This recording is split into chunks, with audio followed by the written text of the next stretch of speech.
কোন দেশের জায়গা তোমরা যে খেলতেছো? এটা ইন্ডিয়া, ওই আমরা প্লেয়ার একটা ইন্ডিয়া আছে, ওই প্লেয়ারটা এই হেটা হারে গেলে এটা বাংলাদেশ। আর আমি এখন যেখানে আছি সেটা হচ্ছে বাংলাদেশে, আর যে আমার ভিডিওটা করতেছে সে করতেছে ইন্ডিয়া থেকে। বিশেষ করে আমরা না করেন, এটাই সত্যি।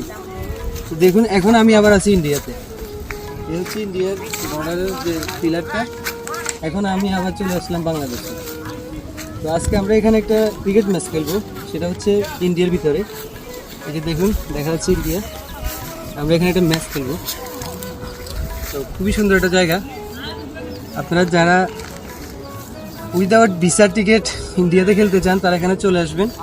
এটা আমাদের ফেনীতেই, আমাদের ফেনীর পাশে একটা জায়গা, পাশে ইন্ডিয়া বর্ডার, ওদিকে হচ্ছে ত্রিপুরা রাজ্যের বর্ডার। ওই যে দূর দেখা যাচ্ছে, টাকাটা দেখা যাচ্ছে এখান থেকে হয়তো 200 গজ। তো আজকে আমরা এখানে একটা ম্যাচ খেলবো।